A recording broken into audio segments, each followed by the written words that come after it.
Dr. Jada Reynolds, known in her medical field for her cool-headed precision and expertise as a trauma surgeon, finally boards her flight to Miami. The trip isn't just a vacation. She's scheduled to give a keynote speech at an exclusive medical conference, a testament to her years of hard work. She is excited but also exhausted, having just wrapped up a grueling 48-hour shift at the hospital. Dressed in simple, comfortable clothes, she blends into the crowd. Yet, Jada's presence in first class immediately draws attention. As Jada reaches her seat, she notices subtle but unmistakable looks from the other first-class passengers, particularly from an older white woman seated a few rows behind. The woman's eyes flicker with suspicion, as though Jada doesn't belong in this space. Jada can feel the weight of their stares, but chooses to ignore them. She's faced this type of subtle racism and classism before. It's nothing new. As she settles in her seat by the window, her neighbor, Mr. Charles Bradford, a middle-aged white man in a sharply tailored suit, shifts in his seat, sizing her up. Jada instinctively feels the tension radiating from him. Bradford, the CEO of a powerful financial firm, is used to commanding the room and judging people quickly, especially those he believes don't meet his standards. Flying to Miami for business? Bradford asks, his voice dripping with condescension, as if already assuming she couldn't possibly be traveling for work, let alone anything important. Jada smiles politely, determined not to give away her irritation. Something like that, she replies, trying to keep the conversation light. Bradford isn't deterred. I run a pretty big company myself, he continues, clearly more interested in bragging than engaging. We're actually looking to hire new talent, but it's not easy finding people who fit the culture, if you get what I mean. Jada knows exactly what he means.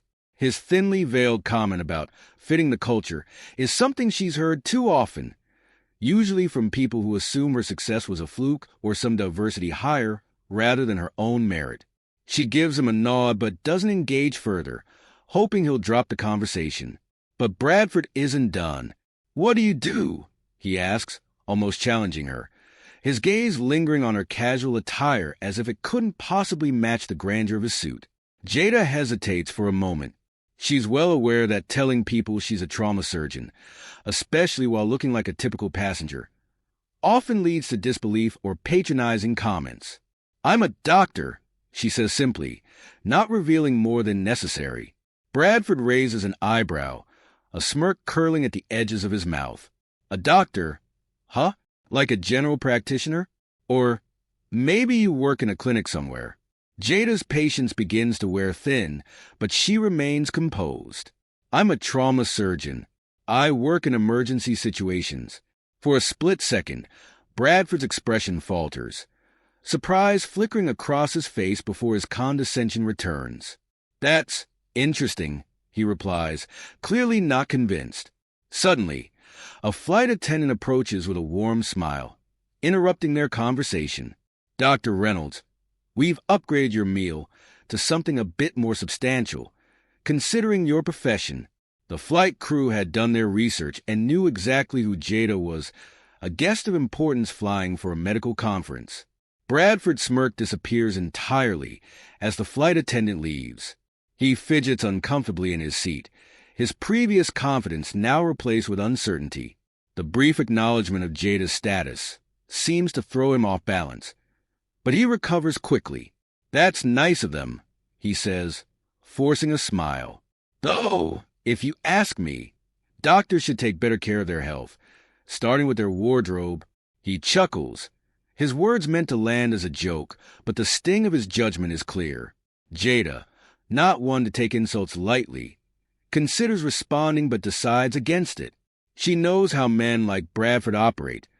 They thrive on confrontation they can control. Instead, she smiles coolly. I think I'll be just fine. The rest of the passengers are still settling in, and as Jada glances around, she notices a teenage girl seated across the aisle nervously scrolling through her phone. Something about the girl's behavior catches her attention. Jada's instincts kick in, and she briefly wonders if the girl might have anxiety about flying. But as she watches, the girl looks more than just nervous. Her breathing seems irregular, her hand shaking as she grips the phone. Bradford, oblivious to the girl's distress, drones on about his business ventures.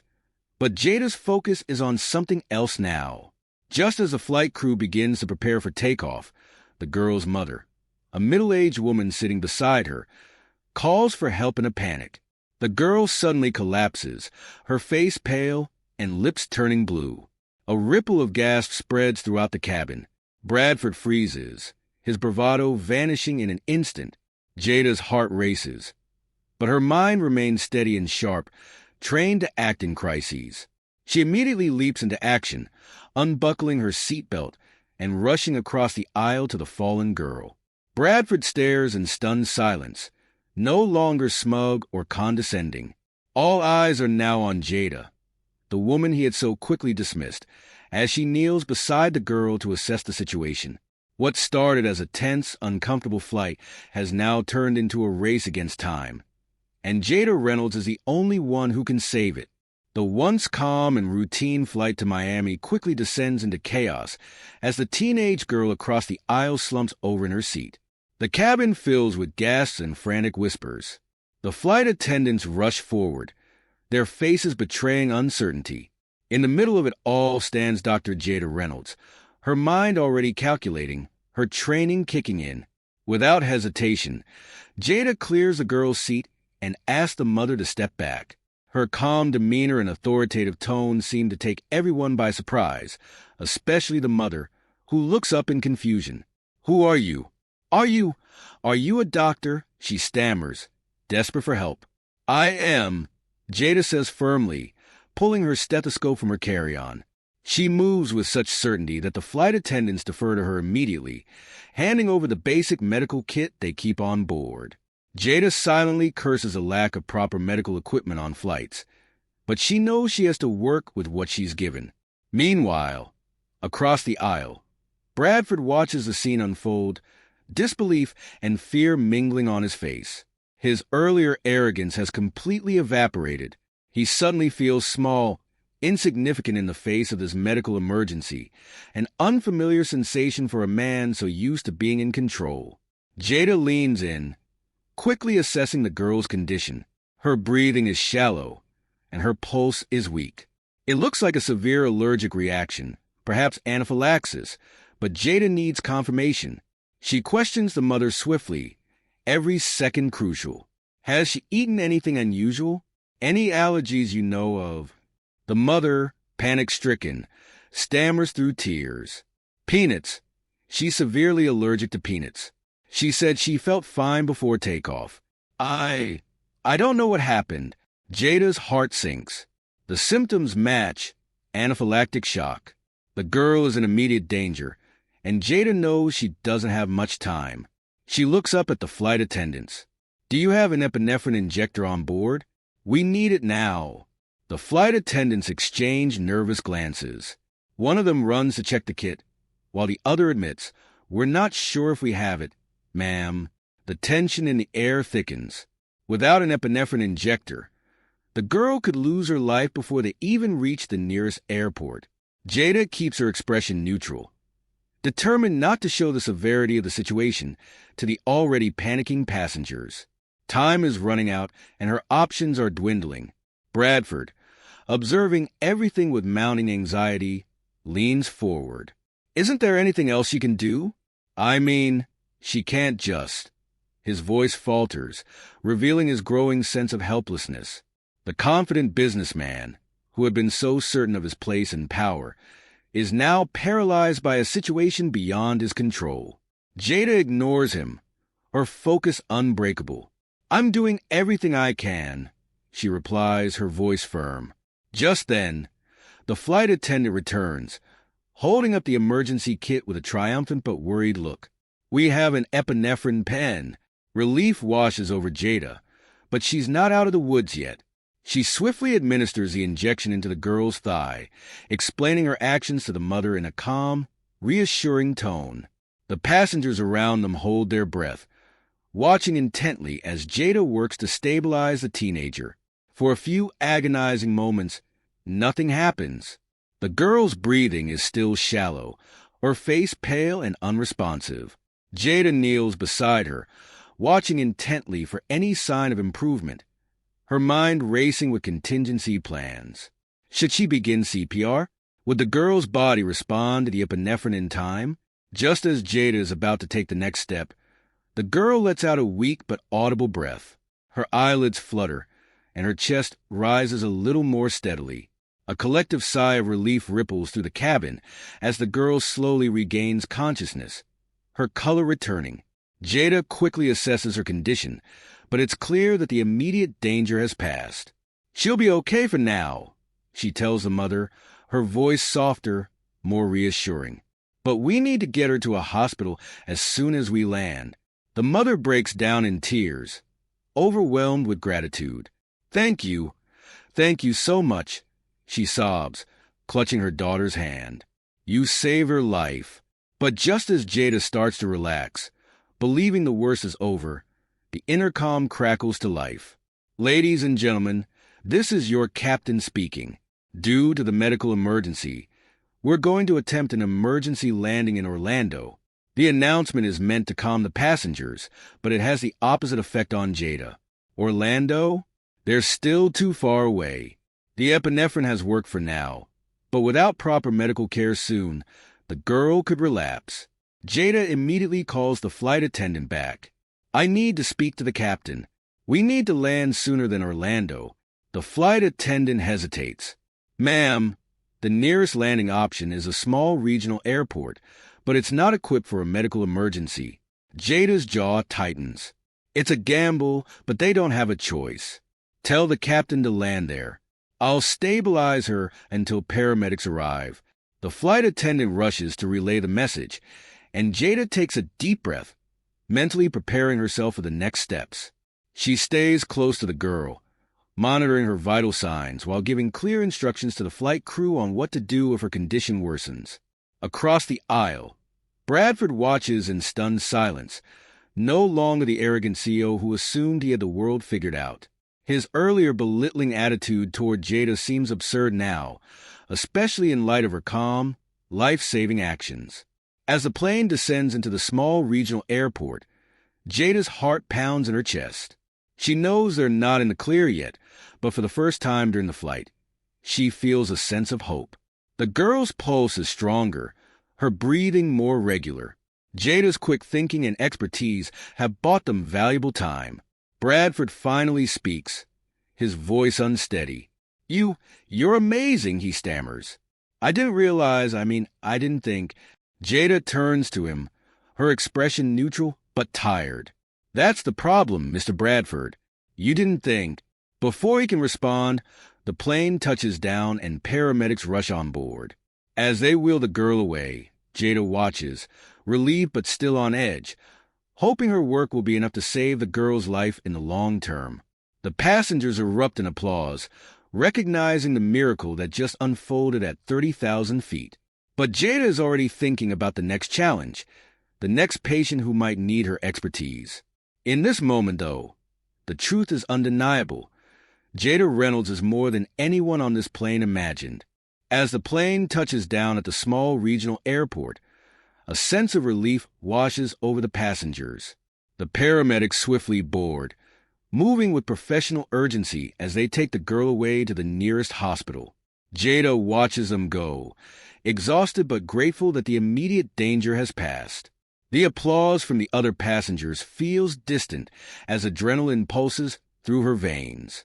She saved a life today, but the battle isn't over. Jada takes a deep breath and returns to her seat.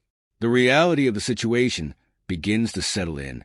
Despite the crisis being under control, she knows that without her intervention, the girl might not have made it. Her thoughts shift to the passengers around her, people who had doubted her from the moment she stepped into the cabin, particularly Charles Bradford, whose smugness had been replaced with stunned silence. She straps herself in as the flight attendants announce that the plane will be grounded for refueling before continuing to Miami. Bradford, sitting next to her, is visibly shaken. His face, pale from the ordeal, now carries a hint of embarrassment. Jada glances over at him, waiting for him to say something, but the words seem caught in his throat. Bradford finally breaks the silence. I didn't know you were that capable, he says awkwardly, his voice lacking its usual bravado. That was unbelievable. You saved her life. Jada turns to him, meeting his eyes directly. It's my job, she replies simply. Her tone is cool, professional. She's used to these kinds of revelations from people who underestimate her, but she doesn't intend to make him feel comfortable about his ignorance. Bradford, clearly trying to make amends for his earlier behavior, shifts in his seat. I thought, when you said you were a doctor, I didn't realize you meant that level of expertise. Jada's eyebrows lift slightly, a flicker of amusement in her eyes. What did you think I meant? Band-aids and checkups?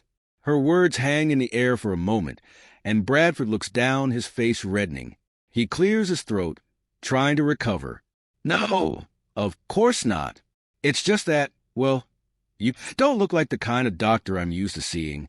There it is, out in the open, the prejudice, the assumptions, the stereotyping. Jada leans back in her seat, studying him for a moment.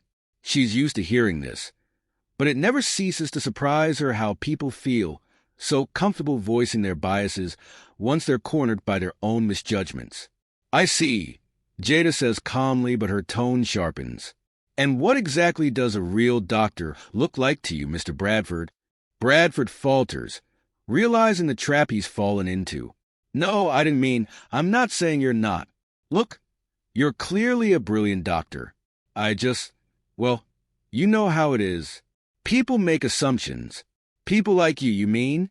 Jada's voice is still steady, but there's a firmness that makes Bradford squirm. Before he can answer, the flight attendant approaches with a concerned look. Dr. Reynolds, the captain would like to speak with you in the cockpit when you have a moment. Jada glances at Bradford, deciding she's had enough of this conversation for now. She stands up and follows the attendant toward the cockpit. As she walks down the aisle, she notices passengers watching her with new respect, whispering to each other about how she saved the girl. The atmosphere has shifted. No longer the woman everyone judged too quickly, Jada is now the hero of the flight. She enters the cockpit, where the captain greets her with a handshake. I just wanted to personally thank you for your quick thinking back there, Dr. Reynolds. That was remarkable. We're lucky to have had you on board. Thank you, Captain.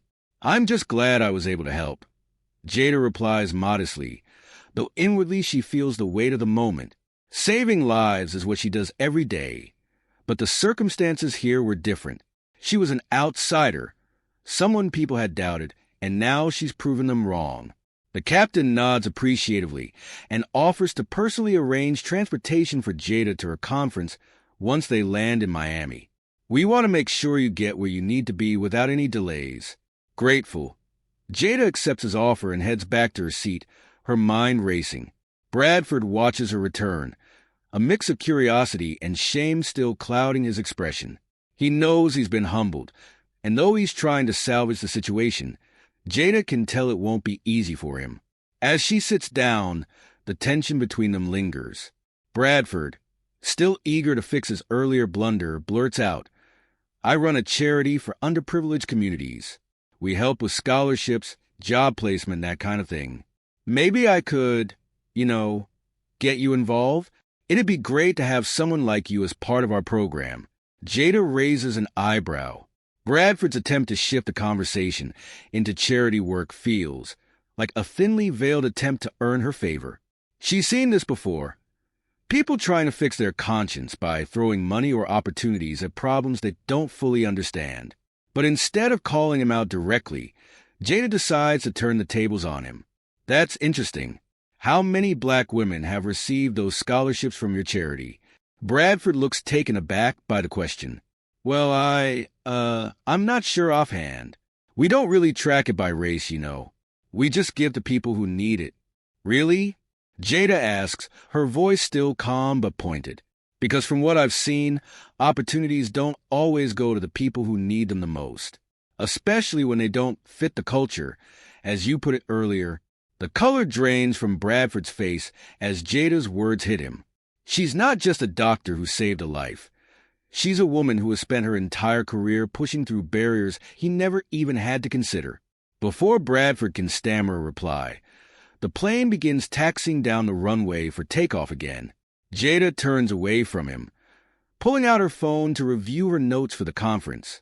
The conversation has left Bradford rattled, and she can tell he's not used to being on the receiving end of this kind of lesson. But it's clear that today has changed something in him. As the plane lifts into the air once more, Jada feels a strange sense of closure. Bradford may not fully understand the depth of his ignorance, but at least now, he's been confronted by it. She doesn't need his validation or his charity. She's already proven her worth, both to him and everyone else on that plane. But there's still more to be done. Jada isn't just here to save lives. She's here to challenge the assumptions that people like Bradford carry with them. And as the plane soars toward Miami, she knows this is just one of many battles she'll fight and win. In the midst of her thoughts, an idea forms. Perhaps her keynote speech at the medical conference will need a few last-minute revisions.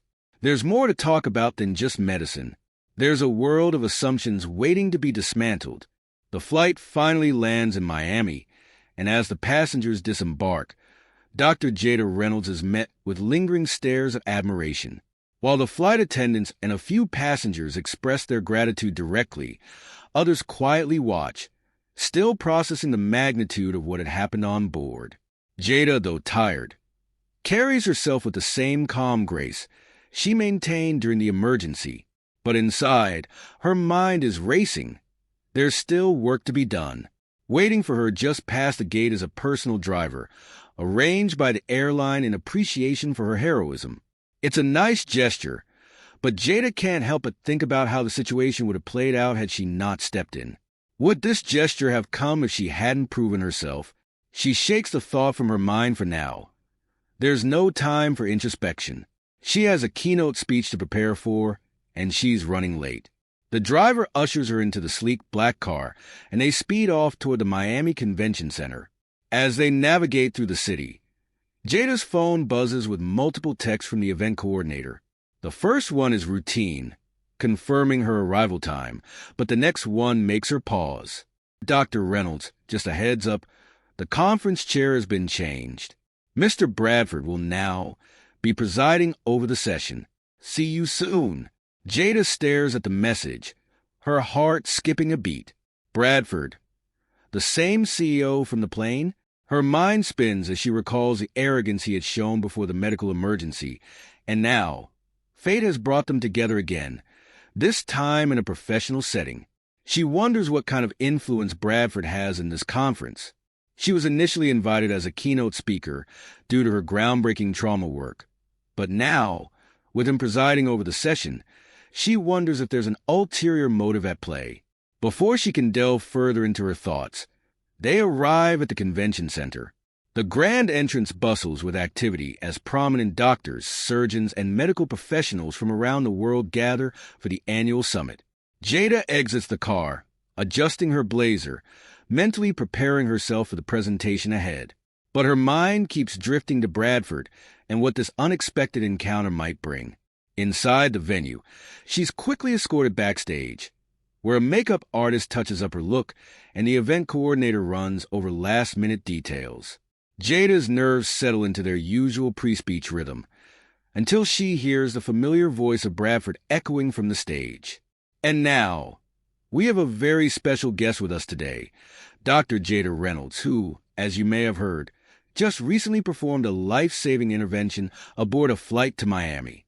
She's a true hero, and it's an honor to have her with us today. Jada's jaw tightens at the irony of his praise. A hero? Was this his attempt at redemption for his earlier behavior? Or was he using her actions to boost his own image at the conference? Either way, she wasn't going to let him steal her thunder. Taking a deep breath, Jada walks out onto the stage to a wave of applause, the bright lights nearly blinding her. Bradford stands at the podium, smiling, a practiced, professional smile, but Jada sees through it. The room is full of eyes, all waiting for her to speak. Her heart races, not because of the crowd, but because of the collision of worlds between her and Bradford. She knows what she has to say, but now her speech has taken on a deeper meaning. "Thank you, Mr. Bradford." Jada begins, locking eyes with him as she approaches the podium. "And thank you all for the warm welcome. I have to say, it's been quite a day for me. In fact, this speech I had prepared feels almost out of place now." The audience chuckles politely, but Jada's expression remains serious. She knows this moment is pivotal, not just for her, but for the message she's about to deliver. She can't let it slide. "I was going to talk to you all about trauma surgery, about the technical advancements we've made in the field, and how my team and I have been able to save lives under extraordinary circumstances. But today, I'm going to talk about something else. Something just as critical to the medical field as trauma care, but far less addressed. Our biases." A murmur ripples through the audience. Bradford shifts uncomfortably behind her, sensing where this is going. "Today, on the flight here, I was reminded that no matter how accomplished or skilled we are, people will make assumptions about us based on appearances, based on the color of our skin, or our gender, or any number of factors that have nothing to do with our abilities." She glances at Bradford, who stiffens under her gaze. "In fact, someone on that flight looked at me and questioned whether I was really a doctor. He assumed that someone who looks like me couldn't possibly be qualified to save a life." The room falls silent. Bradford's face pales, and though Jada doesn't mention his name directly, the tension between them is palpable. But when a young girl went into anaphylactic shock, those assumptions didn't matter anymore. In that moment, all that mattered was who could help her. And I did, not because I had to prove something, but because it's my job. It's what I've dedicated my life to doing. And yet, even after saving a life, I still wonder, why did it take an emergency for my abilities to be recognized? Jada lets her words sink in, the silence in the room growing heavier. We cannot afford to let bias and prejudice affect how we treat one another, especially in the medical field. Because in those critical moments, whether we're doctors, patients, or bystanders, our biases can be the difference between life and death. The audience is completely captivated, hanging on her every word. Jada feels the power of her message radiating through the room, the weight of what she's saying finally acknowledged. She knows this isn't the speech they were expecting, but it's the one they needed to hear. I challenge each of you to examine the biases you carry, whether conscious or unconscious. We have a responsibility, not just to our patients, but to ourselves, to ensure that these biases don't cloud our judgment or prevent us from seeing the full humanity in each other. She pauses, scanning the audience. Bradford is sitting behind her now, rigid and expressionless, clearly affected by her words. But Jada isn't done. There's still more to address, and she knows this moment is too important to let it slip away. I didn't come here today to call out any one person, but I think we all know what I'm talking about. We've all been in situations where we've judged someone too quickly. I hope today that changes, because we're in a position to do better. The conference continues after Dr. Jada Reynolds' powerful keynote speech, and though her message is still ringing in everyone's ears, the atmosphere returns to the usual buzz of panels, presentations, and networking. But for Jada, something has shifted. She feels it in the way people approach her now, no longer with curiosity or assumptions, but with genuine admiration and respect. Yet, even amidst the positive reception, she remains wary. Bradford's apology, though sincere, left her wondering if change would follow through or if it was simply a performance to save face. As the day moves forward, Jada slips out of the main event hall and heads for a quiet corner. Needing a break from the intensity, she pulls out her phone, intending to call her best friend, LaToya, and fill her in on everything that's happened. But before she can dial, she receives a message from the conference organizer, Dr. Reynolds. Mr. Bradford has asked if you'd be willing to join him for a private dinner with some of the event's top donors and executives tonight. He says it would be a great opportunity to discuss the future of the foundation and how you could play a role. Jada frowns at the message. Dinner with Bradford. It feels too soon, too opportunistic, especially after what transpired on the plane and during the speech. She debates whether to decline, but something inside her, perhaps curiosity, perhaps the chance to keep pushing, urges her to accept. Maybe Bradford really does want to make amends. Or maybe he's just using this moment for his own gain. Either way, she'll find out after some thought. She replies, "Sure. Let me know the time and place." Later that evening, Jada arrives at a swanky, exclusive restaurant nestled in downtown Miami. The kind of place where deals are made over candlelight and gourmet food, far removed from the real world's problems. As she steps out of the car, she feels the weight of her earlier decision. This dinner could be a step toward meaningful change, or it could be another hollow gesture, dressed up in fancy clothes and smiles. Inside, she's greeted by a hostess and led to a private dining room in the back. The room is dimly lit, with large windows overlooking the Miami skyline, and around the table sit a small group of influential figures, CEOs, philanthropists, medical directors, all sipping cocktails and chatting like old friends. Bradford stands at the head of the table, his earlier awkwardness replaced with the confidence of someone in his element. "Dr. Reynolds, you made it," Bradford says, his tone overly enthusiastic as he walks over to greet her. "I'm so glad you could join us." Jada nods politely but keeps her distance, still gauging his intentions. She notices the other guests looking at her with a mix of intrigue and recognition. They've clearly heard about the plane incident, but what's their agenda tonight? Bradford gestures to an empty seat next to him. "Please sit. We've been discussing some of the changes we want to implement at the foundation, and I thought you'd have valuable insight." Jada takes her seat, her mind already working to anticipate the conversation ahead. She's been in rooms like this before, rooms where the people at the table have more power than they know what to do with. But tonight, she's not here to be impressed or to make small talk. She's here to see if Bradford's newfound humility is real or just for show. As the dinner progresses, Bradford steers the conversation toward his charitable foundation, which focuses on providing health care and educational opportunities to underprivileged communities. He speaks passionately about his vision for expanding the foundation's reach and diversifying the recipients of their scholarships. "Dr. Reynolds, after today, it's clear to me that we've been missing the mark in terms of who we've been helping," Bradford says, turning toward her. "We need to do better, and I'd love for you to help guide us in the right direction." Jada takes a sip of her water, studying him carefully. Is this just lip service, or is he truly ready to make real changes? Before she can respond, one of the other guests, an older white man with slick back hair, interrupts. "Look, I'm all for diversity," he says, waving his hand dismissively. "But we can't get too political about this. We're here to help people, not make statements." Jada feels a spark of anger rising, but she keeps her expression neutral. Here it is. The pushback, she's not surprised, but she's disappointed. For all Bradford's talk, it seems his associates aren't as eager for change.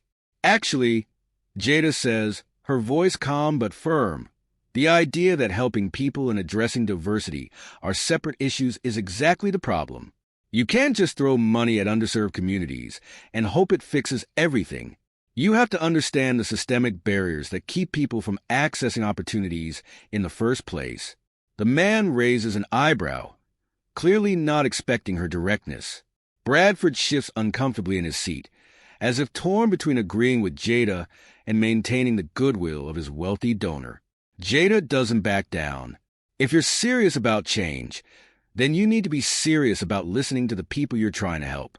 And that starts with acknowledging that these issues are deeply rooted in our biases, whether we like to admit it or not. The room falls silent, the tension palpable.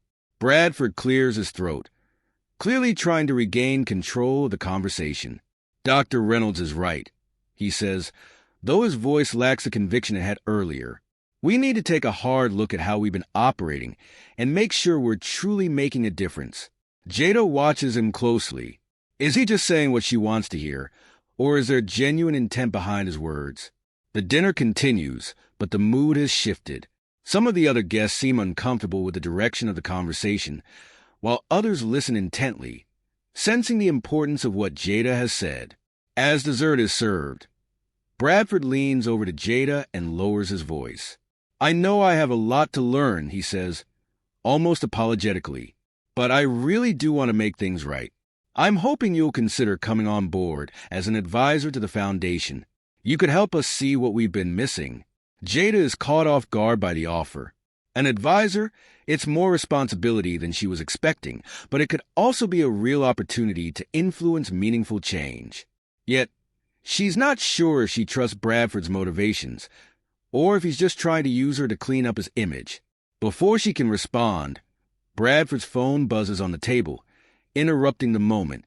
He glances at it, his face suddenly drained of color. Excuse me, he mutters, quickly stepping out of the room to take the call.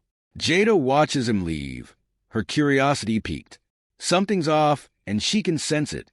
The dinner continues without him, but her mind is elsewhere, replaying the events of the day, wondering if she's been too hard on him, or not hard enough. Bradford doesn't return for the rest of the dinner. After an hour, the event organizer slips back into the room with a hurried expression. Mr. Bradford sends his apologies. He had to deal with a personal matter. Jada's instincts flare up. What kind of personal matter would pull him away from such an important dinner? As she says her goodbyes to the other guests and steps outside into the cool Miami night, her phone buzzes again. This time, it's a notification from a news app.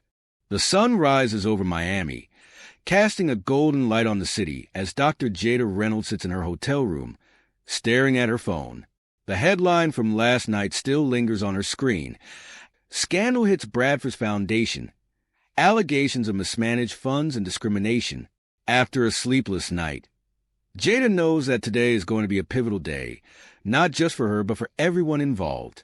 The realization that Bradford had used her heroism to shield himself from deeper, systemic issues within his foundation hit her hard.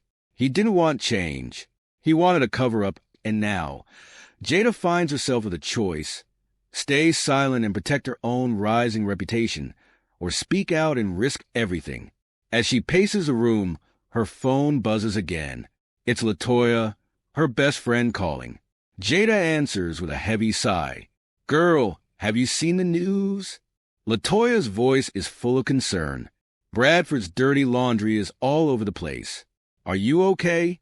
You were just with him. I'm fine, Jada says, though her voice betrays her exhaustion. But this is bigger than I thought. Bradford's foundation is in deep trouble, and I think he was trying to use me to clean it up. LaToya pauses, then speaks with a fierceness Jada has come to rely on. You can't let him get away with that, Jada. You have a platform now. People are listening to you after that speech. You can expose him for what he is. Jada knows LaToya is right, but speaking out comes with risks. Her career, her reputation. It could all be thrown into chaos if the situation is mishandled. And yet, if she stays silent, she'll be complicit in allowing Bradford to continue exploiting others. Taking a deep breath, she makes her decision. I'm not staying quiet. It's time for the truth to come out. Later that day, Jada heads back to the convention center for the final panel of the conference. The atmosphere is tense. News of the scandal has spread, and everyone is whispering about Bradford's sudden disappearance. Jada's presence in the room garners attention, and she can feel the eyes of the attendees on her. They're waiting for her to make a move. As she steps onto the stage for her final appearance, she notices an empty seat where Bradford is supposed to be. He's nowhere to be found, but his absence only strengthens her resolve. This is her moment. The moderator begins the panel discussion with the usual pleasantries, but Jada knows it's just a matter of time before someone addresses the elephant in the room. Sure enough, halfway through the discussion, a journalist from the audience raises their hand. Dr. Reynolds, with everything that's come to light about Mr. Bradford and his foundation, do you have any thoughts on the allegations? Jada feels the weight of the question hit her like a tidal wave.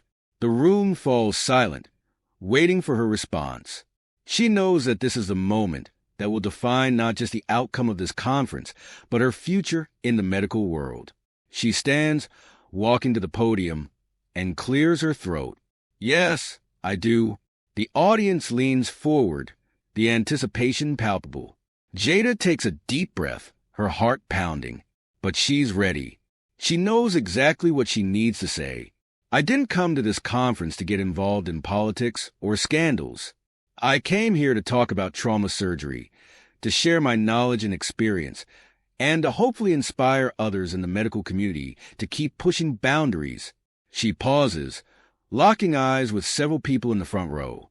But after what I've learned over the past 24 hours, I can't stay silent. The truth is, we have a much bigger problem than just one man's foundation being mismanaged. The issues we're facing are systemic. They're built into the very fabric of how we run organizations, how we treat people based on the color of their skin, their gender, or their background.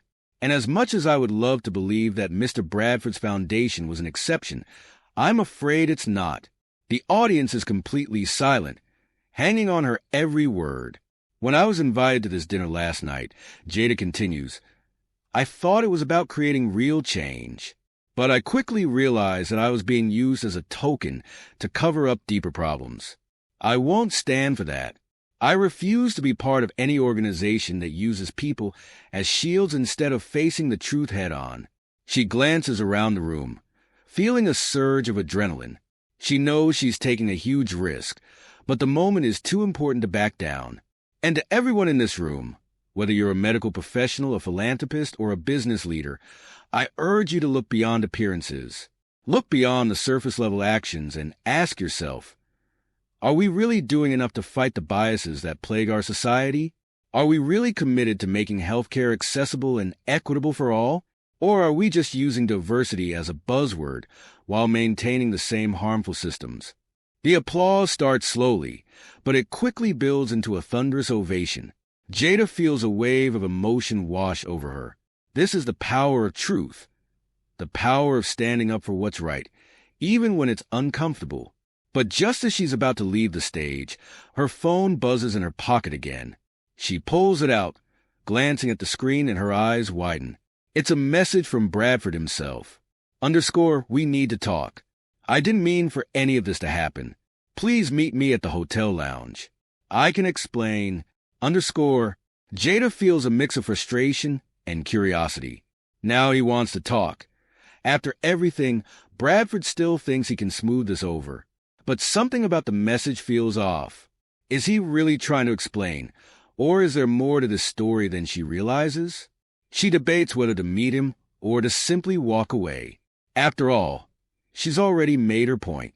She's exposed the truth in front of a room full of influential people. But something inside her pushes her to confront him one last time. Maybe there's more to uncover. That evening, Jada arrives at the hotel lounge, spotting Bradford sitting in a secluded corner. His usual air of confidence is gone, replaced by a man who looks like he's been through the ringer. As she approaches, he stands awkwardly, gesturing for her to sit.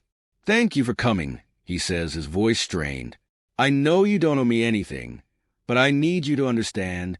Jada crosses her arms, not making it easy for him. Understand what? That you were trying to use me to save your reputation. Bradford shakes his head, a pained expression on his face. It's not that simple. Yes, I made mistakes, but this goes deeper than just me. There are people, powerful people, who have been pushing for certain things in the foundation. Things I didn't agree with, but I was backed into a corner. Jada raises an eyebrow. Powerful people? She's heard this excuse before, but something in Bradford's tone makes her pause. There's more to this scandal than what's in the news, he continues, lowering his voice. I was going to make changes. I wanted to fix things. But the board, people higher up, they have their own agenda. And when I tried to fight back, this leak happened. They're trying to ruin me before I can expose them. Jada's skepticism softens slightly. Could there be truth to this? She's dealt with enough powerful organizations to know how ruthless they can be, but Bradford's credibility is questionable at best. You expect me to believe that? She asks, her voice tinged with disbelief. After everything? I know I don't deserve your trust, Bradford says, his voice cracking. But I'm telling you the truth. They'll stop at nothing to protect themselves. And now, they're coming for you too. Jada stiffens. Coming for her? What do you mean? She asks, her heart racing. You've made powerful enemies by speaking out today. Bradford says, leaning in, they're not going to let you walk away from this unscathed. You think you expose me, but you've exposed them too. They'll come after your reputation, your career, everything. The words hit Jada like a punch to the gut. Is this a scare tactic, or is there real danger looming? She knows she can't take anything Bradford says at face value, but the stakes feel higher now. For a moment, she's torn between anger and fear. But then, something clicks inside her. She's not afraid of powerful people. She's fought too hard to get where she is. Asterisk. If they come for me, Jada says, her voice steady, they'll regret it. I'm not backing down. Bradford looks at her, his face a mix of admiration and desperation. I hope you know what you're doing. I do, Jada replies firmly, standing to leave. And you'd better figure out what side you're really on. As she walks away from the lounge, Jada feels a surge of determination. She stepped into a battle far bigger than she expected, but she knows one thing for sure. She's ready for it. Whatever comes next, she'll face it head on. And this time, the world is watching.